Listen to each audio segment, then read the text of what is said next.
एक दफा का जिक्र है कि एलन अपनी दादी जान के साथ एक गांव के छोटे से घर में रहता था। एक दिन घर का स्टोर साफ करते हुए दादी जान को एक केतली मिली जिसके ऊपर एक घड़ी 3 बजे के वक्त पर रुकी हुई थी। दादी जान ने एलन को बताया कि ये केतली कई बरसों से इनके पास है, लेकिन कोई भी इसका राज नहीं जानता। जैसे ही एलन ने केतली को हाथ लगाया, केतली चमकने लगी और घंटियां बजने लगीं। एकदम से बिजली चमकी और एलन और केतली बहुत ही पुराने ज़माने में पहुंच गए, जहाँ पर घोड़ा गाड़ियाँ चल रही थीं और लोग उस पर सवार थे। सब लोगों ने पुराने ज़माने के कपड़े पहन रखे थे। एलन को अंदाज़ा हुआ कि ये केतली तो एक टाइम मशीन है जो इसको माजी में ले आई है।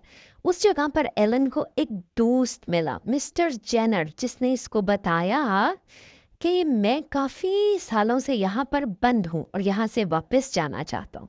लेकिन यहाँ से वापस जाने के लिए सबसे पहले हमें केतली का टाइम ठीक करना पड़ेगा। ऐसा करने के लिए उनको बहुत से सवालात के जवाब देने पड़े और बहुत से पजल भी हल करने पड़े।